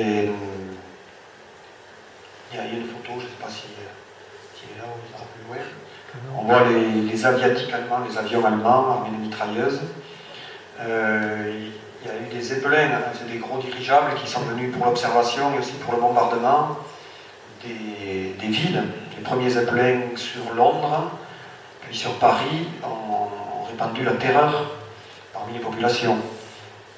Et comme arme nouvelle, il y a eu les grenades, il y a eu les mitrailleuses, il y a eu les gaz asphyxiants, qui étaient pourtant interdits par une convention internationale, mais qui ont été utilisés. Alors, les Français, les Alliés les ont utilisés, les Allemands en ont utilisé à leur tour en mettant du chlore, qui ne semblait pas être sur la liste des produits interdits, mais qui étaient vraiment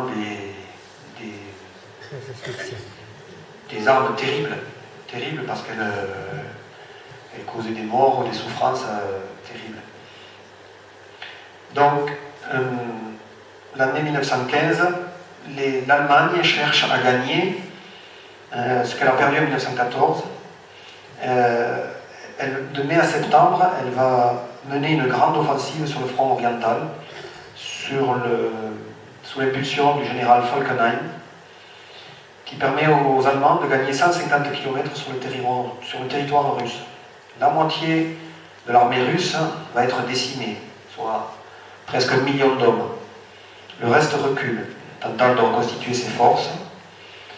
Dans la même période, des offensives françaises ont lieu en Champagne, en Artois, mais sans résultat tangible. C'est aussi on l'a dit, des bombardements aériens, des blocus, une guerre sous-marine qui se met en place. Les Allemands déclarent en zone de guerre les eaux territoriales britanniques. En réponse, les Alliés étendent leur blocus à la totalité des marchandises allemandes. Voilà, il y a des combats en mer. Cette guerre donc se prolonge et devient une guerre d'usure. Les états-majors veulent saigner à blanc les armées adverses et donc ils pilonnent en tentant une percée décisive. Mais on va le voir, les différentes batailles, ce sera au prix parfois de gains de territoire dérisoires et pour des pertes humaines énormes.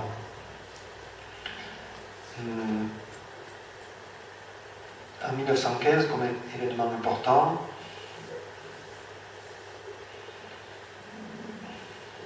oui, il y a une tentative de débarquement des troupes franco-anglaises aux Dardanelles, dans les détroits turcs, pour essayer d'ouvrir un front secondaire, de neutraliser l'Empire ottoman, allié d'Allemagne, et permettre aussi à la Russie de franchir ces détroits. Cette opération va tourner au désastre. Alors moi je crois que j'ai des images, c'est pas là, continue. Ça c'est les masques à gaz. Là c'est des chiens qui sont utilisés pour tester des masques anti-asphyxiants. Voilà, l'aviatique, l'avion allemand, on voit ils sont deux, il y en a un qui est observateur et qui à l'arrière qui a une mitrailleuse.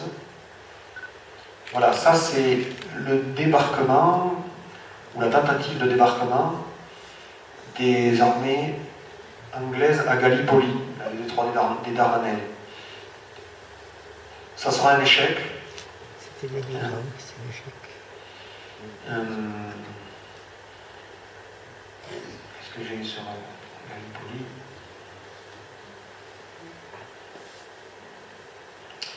Un désastre même, du fait de la résistance turque et aussi du choléra qui fait des ravages au sein du corps expéditionnaire. Les Anglais vont essayer également d'attaquer les Turcs en Mésopotamie, à Bassora, mais là encore c'est un échec. Il y aura d'autres tentatives. Laurence d'Arabie va essayer de soulever les Palestiniens contre les Turcs en Palestine, ça sera aussi un échec. 1915, c'est aussi marqué par la recherche de nouveaux alliés qui pourraient faire basculer l'équilibre des forces. C'est donc l'Italie, forte de 36 millions d'habitants, qui a une carte à jouer dans le conflit. Elle accepte l'idée d'une entrée en guerre, à condition de récupérer les terres irrédentes qu'elle réclame depuis longtemps. Cette demande est refusée par l'Autriche, c'est vont accepter les Alliés par le traité de Londres en avril 1915. Et donc ils sont disposés à tout lui donner. Donc l'entrée en guerre de l'Italie à l'automne 2015, non en avril 2015, va être un atout important pour les Alliés. Mais il y a aussi la Bulgarie qui va entrer en guerre, alors elle aux côtés de la Triple Alliance, donc elle veut jouer la carte anti-serbe, elle va agrandir son territoire. Donc la Bulgarie va s'engager aux côtés des puissances centrales. On assiste aussi à des formes, parallèlement à des formes indirectes de guerre. On encourage des minorités nationales à revendiquer leur indépendance. Mais cela ne donne pas non plus de grands résultats dans les pays slaves. En revanche, les encouragements donnés par la Russie aux Arméniens de l'Empire ottoman se traduisent par des mouvements de résistance dans le Caucase qui seront réprimés avec la plus extrême brutalité, qui vont causer la mort d'un tiers à la moitié de la population arménienne. Donc à partir de 1915, c'est entre 800 et 1,5 million de victimes arméniennes dans le cadre de ce projet génocidaire. L'année 1916, toujours la stratégie de l'épuisement mise au point. Ici, 3 grandes batailles finalement en 1916. Verdun, de février jusqu'à la fin de l'année 1916. Lutsk sur le front de l'Est et la bataille de la Somme de juillet-août. Donc c'est le prolongement un peu de cette logique de percée décisive, de percée appliquée en 1915. Il s'agit de concentrer d'immenses effectifs sur des portions limitées du front, de pilonner les défensives ennemies avant l'attaque. Pudiquement appelé préparation d'artillerie. Les généraux vont appeler ça des préparations d'artillerie. En fait, c'est de pilonner, d'envoyer des soldats au front qui vont servir de chair à canon. Cela durait des heures, voire plusieurs jours, afin de provoquer un effondrement physique et psychique de l'ennemi. Donc, lors de la bataille de Verdun, voulue par Falkenhayn, il s'agit de saigner à blanc l'armée française. Après des combats terribles qui font près de 600 000 morts, environ 250 000 côté allemand, 350 000 côté français, la propagande officielle a fait de Pétain le vainqueur de Verdun. On peut penser qu'il n'y a ni vainqueur ni vaincu, tant les pertes sont considérables et finalement les avancées peu importantes. Certes, les poilus ont tenu, ils ont repris Verdun. Pétain a fait preuve de savoir-faire dans la direction des troupes. Il a repris en main les Allemands dans le mois de février et suivant de l'année 1916 ont pris le fort de Douaumont, ont pris Verdun, puis Pétain a réussi à réorganiser l'armée française, a fait parvenir des troupes par la construction d'une route, d'une voie, c'est la voie sacrée. Il a réussi à déjà remonter le moral des troupes et à tenir. Il n'a pas cédé sur Verdun, mais au prix de pertes considérables. Dans le même temps, la bataille de la Somme, à partir du mois de juillet, a permis un peu de répit, à décongestionner un peu la bataille de Verdun, à fixer des forces sur d'autres champs de bataille.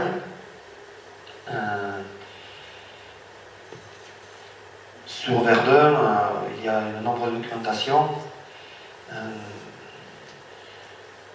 On connaît la célèbre formule de Pétain, on les aura, lorsque les Allemands lancent une nouvelle attaque à mort-homme. Mais c'est vraiment l'enfer de Verdun, c'est l'expression appropriée. Donc le déclenchement de l'offensive de la Somme en juillet et une nouvelle offensive des Russes sur le front oriental oblige les Allemands à relancer un peu leur pression sur Verdun. Et en décembre, le général Mangin va reprendre l'effort perdu. Mais je disais, presque entre 600 et 700 000 combattants français ou allemands sont morts sur ce champ de bataille. Entre le 1er juillet et le 18 novembre 1916 a lieu la bataille de la Somme.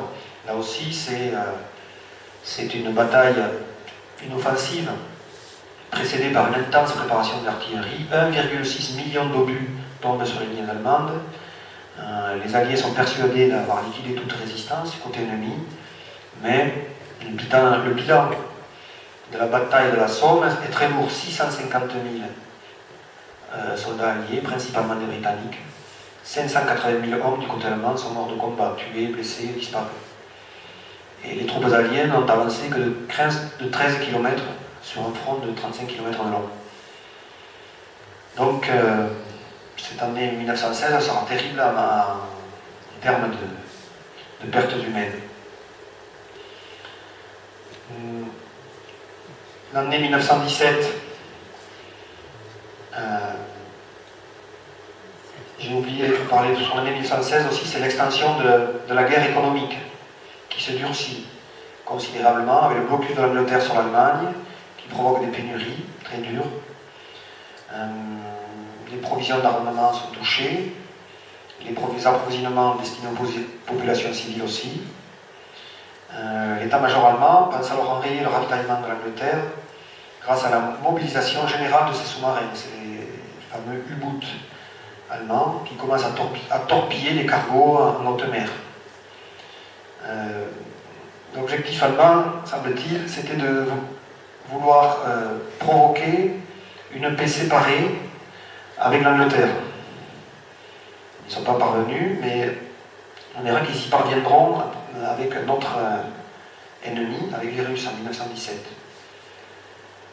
L'année 1917 n'entraîne aucun changement stratégique de part et d'autre, si on en juge par la poursuite des opérations militaires d'envergure, tant sur le front occidental, avec la bataille du Chemin des Dames, le 16 avril, commandée par le général Nivelle, qui a remplacé Joffre, que sur le front oriental, avec la succession d'attaques et de contre-attaques allemandes, russes en Galicie, en Lettonie. Donc la bataille du Chemin des Dames, c'est une énorme boucherie, là aussi, inutile, qui va se solder par la mort de 250 000 hommes, n'entraînant aucun avantage décisif ni d'un côté ni de l'autre. La surprise vient du front autrichien, où les Italiens ont subi une défaite à Caporetto en octobre, qui va les forcer à se replier sur le Piave, la Piave, un fleuve à 5 km en arrière. Voilà, cette bataille du Chemin des Dames c'est un échec terrible, aura pour conséquence des contestations et une critique terrible des gouvernements et des militaires. Il y aura des mutineries donc, qui vont s'élever contre les conditions de combat.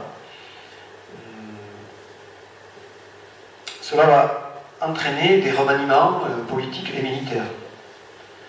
En France, en Allemagne d'abord, donc le chancelier Bethmann-Ottweg, voilà, j'ai retrouvé son nom, il va être évincé, et ça sera l'installation d'un triumvirat militaire de juillet 1917 à septembre 1918, constitué de Hindenburg, Ludendorff, von Tirpitz, donc des généraux aguerris. En France, c'est un peu la démarche inverse, c'est Clémenceau qui est appelé à la tête du gouvernement, et il reprend le gouvernement au mois de novembre, et là, il y a eu des mutineries dans l'armée, la gestion de l'état-major militaire français est très critiquée. On doit à Clémenceau la formule: la guerre est une affaire trop sérieuse pour qu'on la laisse entre les mains des militaires. Et effectivement, c'est un personnage important de la Troisième République, Clémenceau.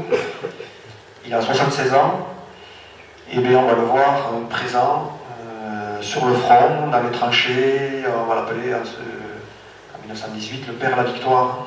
Il avait déjà le surnom du tigre pour ses qualités de combattant et d'orateur dans les débats parlementaires. Il a été déjà député de Paris dans les années 70, radical socialiste. Il a ensuite il a fait tomber des gouvernements. Il a fait tomber des gouvernements, je ne pense pas me tromper, mais je crois de Jules Ferry. Il a critiqué justement la politique coloniale de Jules Ferry.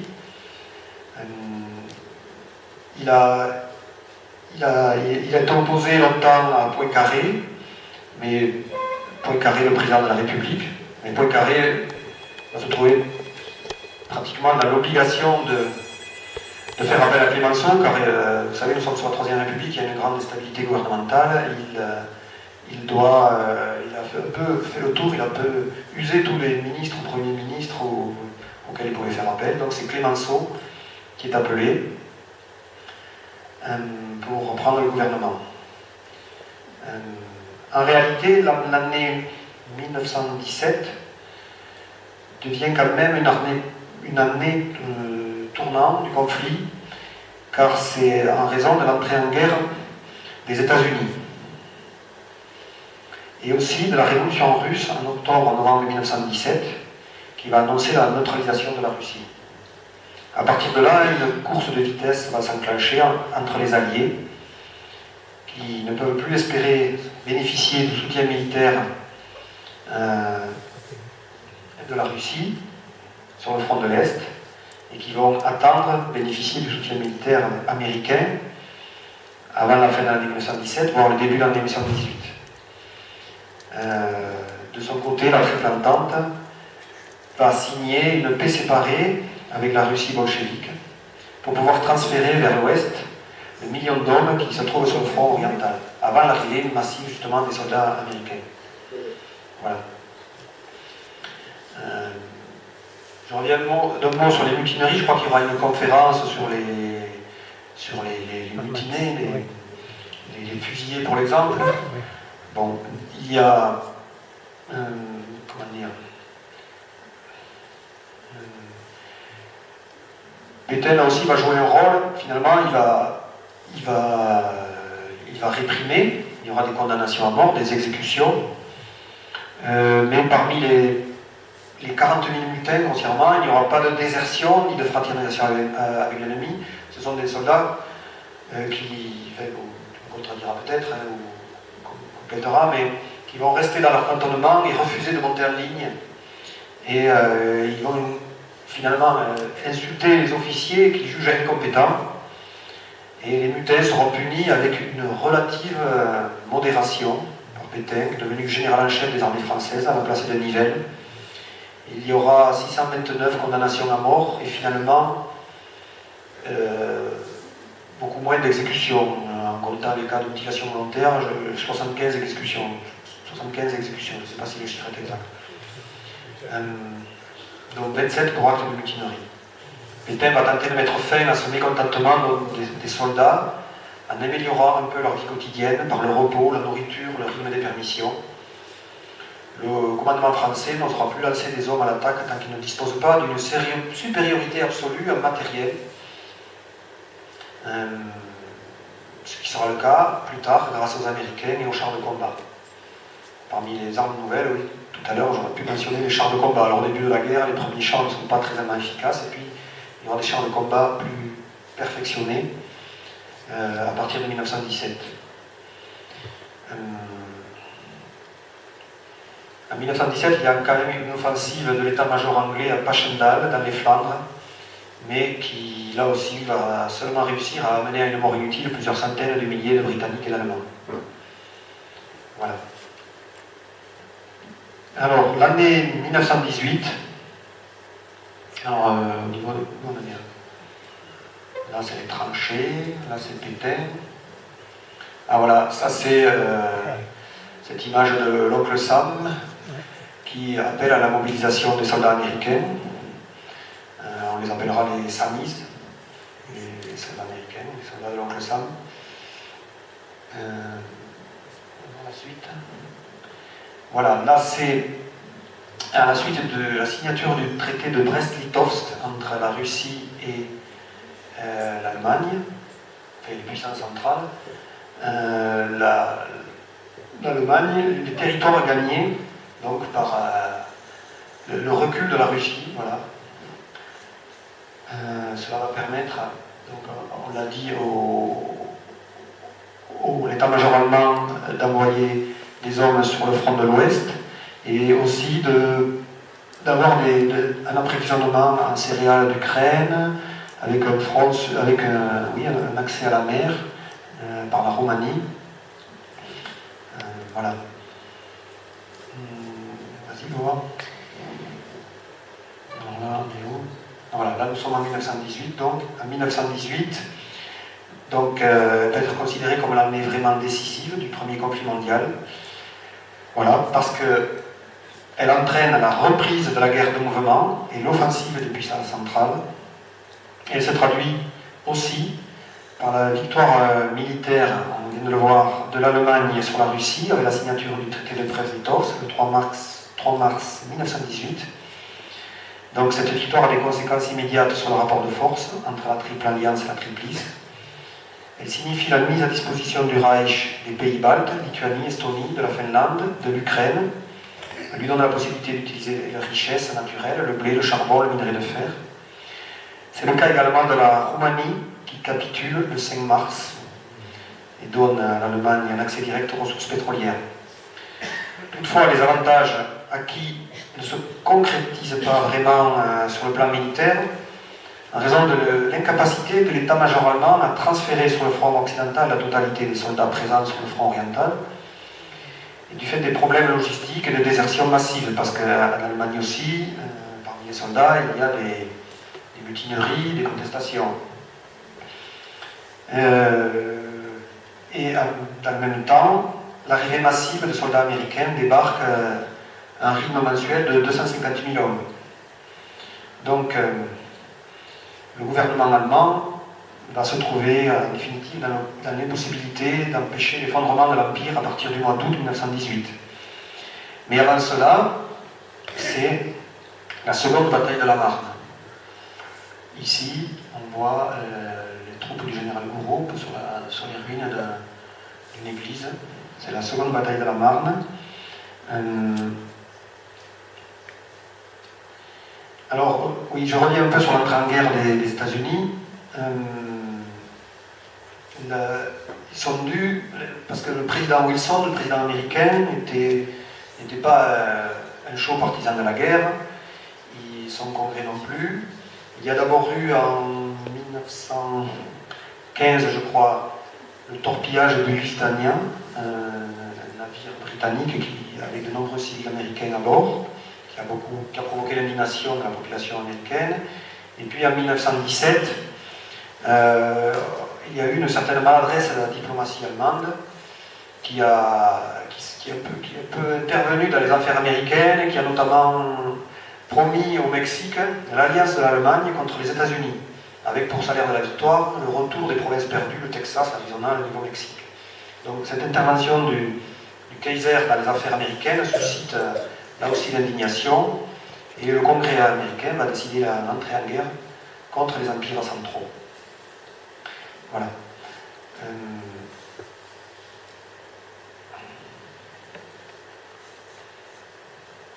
Le corps militaire américain va établir ses premiers campements en octobre 1917 autour de Nantes, de La Rochelle, et puis ensuite créer un gigantesque dépôt militaire aux alentours de Romorantin. L'uniforme américain est vert, complété par un casque en forme de cercle, tout comme le modèle anglais. C'est une armée qui contribuera grandement à la victoire sur les empires centraux, puisque lorsque la contre-attaque générale est lancée par le maréchal Foch en 1918, les GI ne représentent pas moins de 31% des forces combattantes alliées. Donc au total, 2 millions de militaires américains seront en Europe au moment de l'armistice, ce qui est quand même important.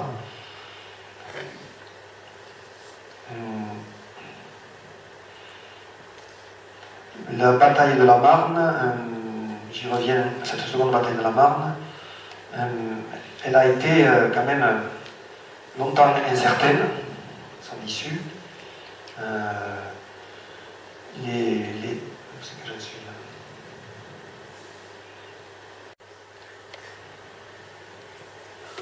Les troupes allemandes ont d'abord bien progressé et elles ont franchi la Marne au mois de juillet 1918. Elles sont presque aux portes de Paris, mais elles seront bousculées. Les troupes allemandes se sont aventurées très au sud et disposées en pointe sans se prémunir contre les attaques de flanc. Donc elles se sont un peu prêtées à une contre-attaque d'envergure. Elles sont donc bousculées par une contre-attaque française dans la région de Villers-Cotterêts, commencée le 10 juillet 1918. Et les résultats de cette contre-attaque sont dévastateurs pour les Allemands, qui doivent refluer vers le nord, évitant de justesse l'encerclement. Donc à compter de cette date, l'armée allemande n'est plus jamais en mesure d'engager une action offensive. Et l'initiative est désormais dans le seul camp des Alliés, qui vont engager dans les mois suivants des contre-attaques permettant de regagner le terrain perdu au cours du printemps 1918. Puis ensuite des contre-offensives majeures. La grande offensive victorieuse a lieu le 8 août 1918 avec des soldats canadiens soutenus par des Australiens, des Français et des Britanniques, lancent une attaque en Picardie et enfoncent les lignes allemandes. Plus au sud, les soldats américains et français se lancent aussi dans l'offensive Meuse-Argonne, victorieuse. Donc pour la première fois, des milliers de soldats allemands se rendent sans combat. Les troupes allemandes ne peuvent résister aux armées alliées, maintenant coordonnées par le général Foch. En Flandre, offensive également des troupes françaises et anglaises, jointes aux troupes belges, qui démarrent le 28 septembre, sous le commandement du roi des Belges. Donc le matériel et les soldats américains apportent le poids de leur intervention, appuyés par les premiers chars d'assaut Renault et une supériorité navale et aérienne. Donc l'armistice sera demandé par les Bulgares le 29 septembre.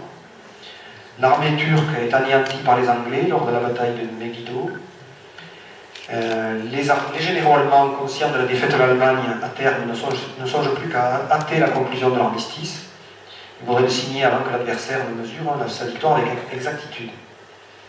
Sur le front italien, au printemps 1918, l'armée austro-hongroise essaie de forcer les Italiennes, mais elle se heurte à une résistance acharnée lors de la bataille du Piave. Finalement, les Italiens parviennent à couper en deux les lignes autrichiennes dans la bataille de Vittorio Veneto. Les Autrichiennes reculent. L'armée austro-hongroise, démoralisée par la désertion de nombreux contingents, est vaincue. Elle perd 350 000 soldats, plus de 5 000 pièces. L'Autriche elle-même reste presque sans défense. L'Empire austro-hongrois est contraint, lui aussi à son tour, de signer l'armistice le 4 novembre. Donc la défection de l'Autriche-Hongrie, évidemment, est un coup dur pour les Allemands, qui perdent ainsi leur principal allié. En Allemagne, Guillaume II refuse d'abdiquer, ce qui va entraîner des manifestations en faveur de la paix. Le 3 novembre, des mutineries éclatent à Kiel, il y a une vague révolutionnaire qui gagne toute l'Allemagne. Le 9 novembre, Guillaume II est contraint d'abdiquer. L'état-major demande à ce que soit signé l'armistice. Il y a un gouvernement d'une nouvelle république allemande donc, qui signe alors dans la forêt de Compiègne à Rotonde le 11 novembre 1918 dans un wagon à 11 heures. Voilà. Et une petite remarque quand même, les Allemands n'ont pas connu la guerre sur leur territoire. Ils ont campé pendant 4 ans en terre ennemie. Certains imaginent, pour certains Allemands qui n'ont pas connu la guerre sur leur territoire, ils n'ont pas la conscience qu'ils soient vraiment vaincus. L'état-major allemand fait circuler la thèse du coup de poignard dans le dos. Les clauses de l'armistice paraissent encore plus dures à la population allemande. On va y revenir sur ces conditions de l'armistice. Et il y aura un sentiment, si vous voulez, que c'est le pouvoir, ce sont les civils qui ont signé l'armistice, et que les militaires, certains militaires du moins, auraient pu continuer la guerre, que l'Allemagne n'a pas été vaincue, n'a pas été occupée, et cela avait alimenté le sentiment de revanche dans les années suivantes, dans les années 20, les années 30, et aboutira malheureusement à une guerre encore plus terrible. Malgré les dévastations causées en territoire ennemi, donc la puissance allemande n'est pas affectée en profondeur. Sa puissance industrielle, c'est quand même sa force majeure, est intacte. Au contraire de la situation en France et en Belgique. Voilà. Plus tard, donc, les propagandes nazies vont déclarer que l'armée allemande avait protégé le pays et ne s'était pas rendue, la défaite incombant uniquement aux civils. Donc l'armistice est signé. Préalablement à l'armistice, le principe d'une demande d'armistice a été adressé par le président Wilson, le président américain, en 14 points. Et ces 14 points vont finalement être la base du futur traité de Versailles. Donc, je ne sais pas mon année, vas-y pour voir. Là, oui, là c'est 1923, on a un peu sauté, parce que donc, après l'armistice signé à Rotonde, il y a plusieurs traités de paix. Le traité principal, c'est le traité de Versailles. Et il y a des traités secondaires, des traités ultérieurs. Le traité du Trianon, le traité de Sèvres, le traité de... J'oublie. Je retrouve mes notes. Quoi qu'il en soit, au traité de Versailles, en 1918, donc, 1918, et le traité de Saint-Germain aussi, le 10 septembre 1919. concernant l'Autriche, le traité de Trianon qui va concerner plus la Hongrie, le traité de Sèvres qui va concerner l'Empire ottoman. Le nouveau visage de l'Europe, donc, des années 20 est façonné à Versailles, à la conférence qui s'ouvre le 18 janvier 1919.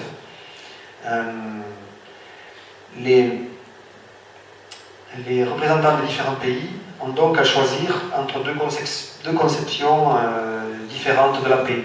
Il y a celle proposée par Wilson, le président américain, et celle choisie par Clemenceau. Pour Wilson, l'essentiel est déjà contenu dans son message en 14 points de janvier 1919. Il s'agit pour lui de favoriser un retour au libéralisme économique le plus étendu possible, donc de garantir la liberté de navigation, de favoriser le désarmement, de restituer bien sûr les territoires annexés aux puissances concernées, mais de ne pas imposer de trop grands sacrifices aux pays vaincus. C'est un plan acceptable pour l'Allemagne. Enfin, le plan Wilson prévoyait aussi la création de la SDN, la Société des Nations. C'est un plan donc plutôt indulgent, ouvert sur l'avenir et la réconciliation que propose Wilson. Ce plan s'oppose radicalement au point de vue européen, qui est fondé, lui, sur une triple réalité. C'est le réalisme psychologique, le souvenir des morts, le réalisme politique et économique. Une guerre ne peut pas laisser de traces. Elle impose donc des sanctions et des réparations. Voilà. Le Premier ministre britannique, Lloyd George, lui, aura une position un petit peu intermédiaire entre ces deux positions.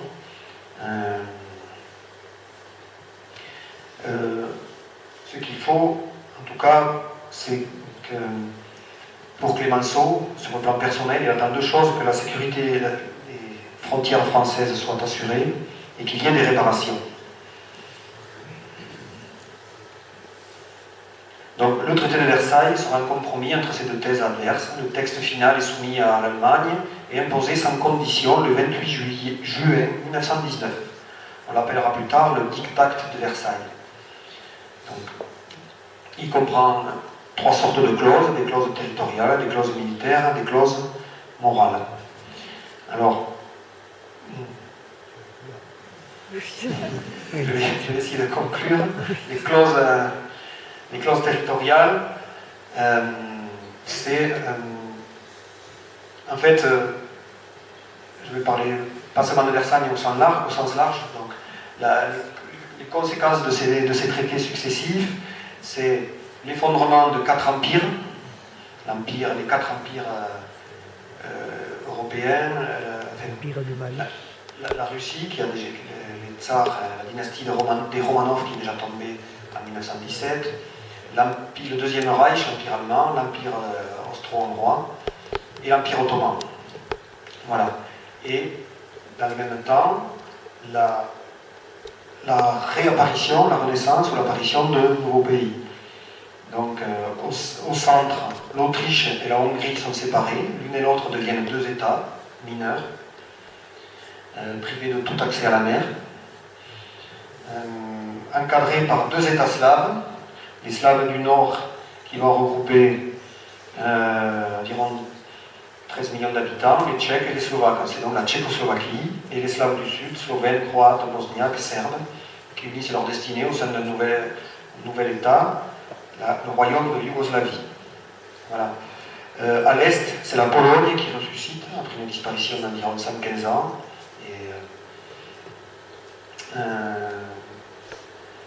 Donc la France récupère les territoires perdus, va exiger, ce sont les clauses morales, le paiement des réparations. Alors ces réparations vont être fixées en, je ne sais plus le montant, je crois que c'est 132 milliards de marques or qui vont être demandées, puis ça sera ramené ensuite à 50 milliards de marques or, et finalement je crois que les Allemands ne vont verser qu'une vingtaine de milliards en un compte, et puis après ils ne paieront plus. L'Empire russe devient la Russie communiste, les États baltes et la Finlande deviennent indépendants, L'ouest de la Russie revient à la Pologne. Voilà. Je ne vais pas aller plus loin puisque le temps passe sur les gains territoriaux ou les pertes territoriales des uns et des autres.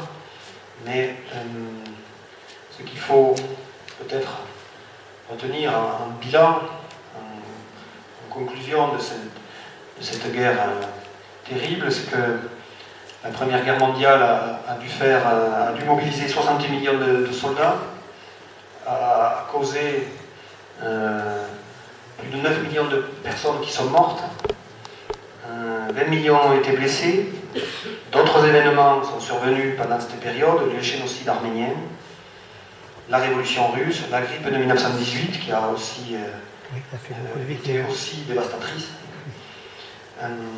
Pour toutes ces populations en détresse, l'époque a été marquée profondément par cette guerre. Elle entraîna de nombreux changements géopolitiques, l'effondrement des empires, on a dit, l'avènement de régimes de républiques démocratiques, une dose d'espoir avec la création de la Société des Nations. Malheureusement, cet espoir ne va pas durer très longtemps. Les années 1920 vont voir apparaître des crises. La crise économique avec le Liban en 1929, et d'autres crises de régime, qui fait qu'il va y avoir un rejet de deux modèles, du modèle communiste, alors la crainte de voir la contagion communiste bolchevique, et un rejet aussi du système capitaliste, du système libéral qui amène à la crise. Et donc certains pays, de plus en plus de pays, vont se tourner vers une troisième voie, une voie populiste, une voie réactionnaire, une voie fasciste. C'est le cas de l'Italie dès 1922 avec Mussolini et bien d'autres pays. Et puis, malheureusement, l'impuissance de la Société des Nations à régler les conflits qui vont apparaître ne vont pas empêcher l'Allemagne de se réarmer, Hitler, qui parviendra au pouvoir en 1933, de reprendre une politique d'annexion, et par une politique du fait accompli et d'absence de réaction des autres puissances européennes, aboutir à une guerre encore plus meurtrière, encore plus terrible au milieu du siècle. Donc malheureusement, la grande guerre qu'on a appelée la guerre des guerres ne va pas mériter son nom, et on l'appelle maintenant donc la Première Guerre mondiale ou la Grande Guerre. Voilà, je vous remercie et m'excuse de tout.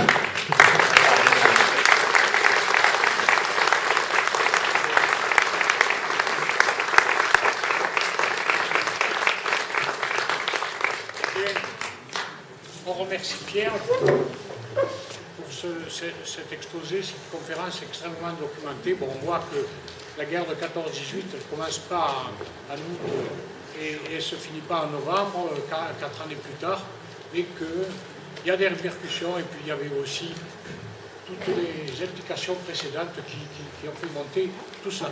Juste un petit mot, on va prendre 5 petites minutes avant de passer au repas ou de libérer ceux qui veulent rentrer chez eux. Je sais que je cherche Daniel Rose, il est là. Il a, au cours de ses recherches pour l'écriture de ses romans, bon, il est historien bien entendu, mais il voudrait nous faire part de quelques éléments.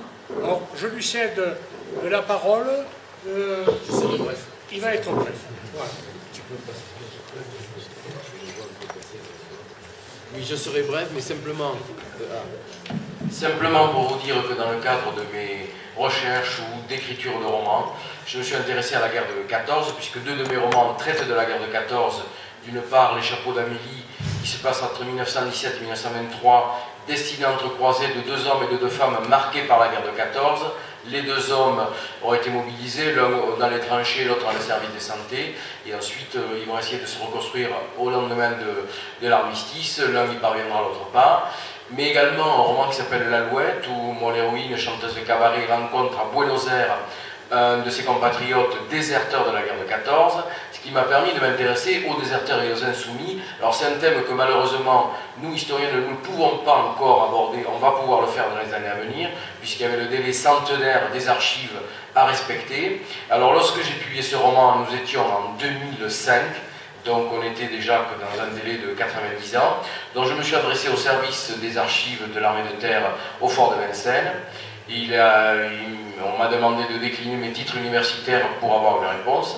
C'est un général 3 étoiles qui m'a répondu et qui m'a dit, bon voilà quel était le tarif à l'époque pour les déserteurs et les insoumis. Alors c'est différent des fusillés pour l'exemple que Max Herco évoquera à Taurine. Donc les fusillés pour l'exemple, ce sont les mutins sur le front. Les déserteurs, ce sont les gens qui ont été mobilisés, qui sont allés sur le front, mais qui ne sont pas revenus à l'occasion d'une permission. Et les insoumis, ce sont ceux qui ne sont jamais partis et qui sont partis de France en revanche.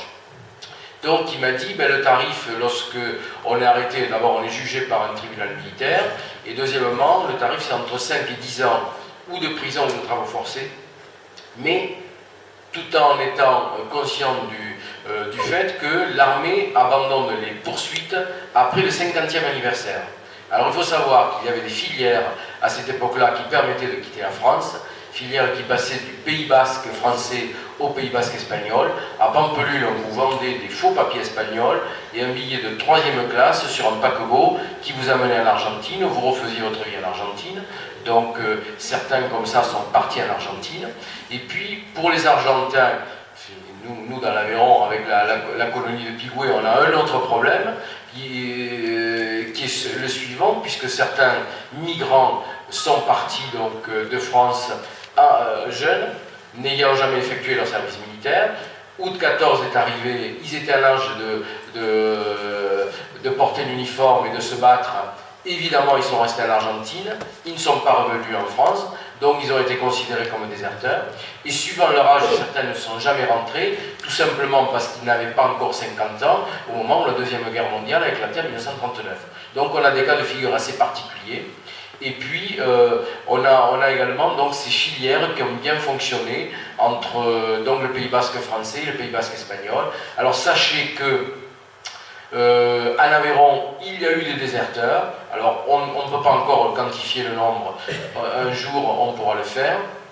Et sachez aussi qu'on a l'habitude de dire que l'Aveyron s'est réconcilié avec la nation avec la guerre de 14, puisque la plupart des hommes mobilisés sont partis. Le pourcentage de déserteurs et d'insoumis est assez faible, mais sachez qu'il y a une vieille tradition de rébellion contre l'armée, puisque sous la Révolution et sous l'Empire, il y avait un pourcentage de déserteurs et d'insoumis qui était important, d'où la présence de ces colonnes mobiles en 1809-1810, qui ont traqué les déserteurs insoumis dans les campagnes et qui ont fait des exemples pour que ça ne se renouvelle pas. Donc il y a eu tout au long du 19e siècle un pourcentage assez important de déserteurs et d'insoumis. Donc ça, c'est un sujet qui est très intéressant, qui n'a pas encore traité à ce jour, contrairement aux fusillés pour l'exemple, qui maintenant peut être traité grâce à l'accès aux archives. Et puis, bon, tout est parti aussi de cette réhabilitation que Jospin a faite à Craonne, c'était quand même important, c'était un peu le point de départ. Et puis, il y a d'autres aspects aussi qui m'ont intéressé dans la vie quotidienne. 1915, c'est l'interdiction de l'absinthe. Donc ça date de 1915. Elle est autorisée depuis quelques années à nouveau, mais vous voyez, on a attendu peut-être 80 ou 90 ans avant de revenir sur cette interdiction. Interdiction également d'ouvrir les cafés au-delà de 20 heures et d'offrir ou de vendre des boissons alcoolisées avant 11 heures du matin, boissons alcoolisées de moins de 18 degrés. Tout ce qui était supérieur à 18 était interdit. Ensuite, on a l'habitude de raccrocher tous les problèmes de rationnement à la Seconde Guerre mondiale. Or, il y a eu des rationnements pendant la Première Guerre mondiale. 1917, c'est le charbon. Bon, Pierre n'en a pas parlé parce qu'il ne pouvait pas parler de tout, mais les mines du nord de la France sont en zone de combat, donc on a un problème de combustible, et donc ce problème-là, il se traduit tout simplement par rationnement du charbon. Les charbonniers en 1917 n'ont plus de charbon. On ouvre des centres de distribution de charbon dans toutes les villes, ce sont les mairies qui ouvrent ces centres-là. On attribue 50 kg de charbon par famille par mois. Donc les gens sont obligés de se déplacer à la mairie pour récupérer leur charbon. Or, c'est un charbon que l'on appelle le charbon de guerre, c'est-à-dire un charbon fabriqué avec de la tourbe, de la paille et du poussier. Donc c'est un charbon qui fume et qui ne chauffe pas. Donc ça, c'est resté assez longtemps dans les mémoires, ce charbon de guerre. Que dire encore, c'est que Pierre a parlé tout à l'heure des nouveautés au niveau des armes. Ben là, simplement une allusion à la grenade VB, la grenade de Vivien Bessières, qui a été fabriquée à Villefranche-de-Rouergue, donc qui a été fabriquée par milliers ou dizaines de milliers d'exemplaires. On s'est aperçu également que l'on pouvait utiliser, en 1914, au début de la guerre, l'électricité. Et dans les campagnes aveyronaises, on s'est aperçu tout simplement, c'est Sorguetan qui a été à l'initiative de cette idée-là. Donc Sorguetan venait de construire le premier barrage des Truelles dans la vallée du Tarn, terminé en 1914. 1914, la mobilisation c'est le 2 août, on est en plein dans les moissons, on va faire les moissons, mais ensuite ben, il faut battre. Donc on manque de personnel et on manque de combustible. Qu'est-ce qu'on va faire? Sorguetan aura l'idée autour de Sainte-Afrique, c'est-à-dire autour de localités qui peuvent bénéficier de l'électricité, puisque on reste encore à ce moment-là dans des lieux bien précis, ben, va remplacer les locomobiles à vapeur par des locomobiles actionnées par un moteur électrique.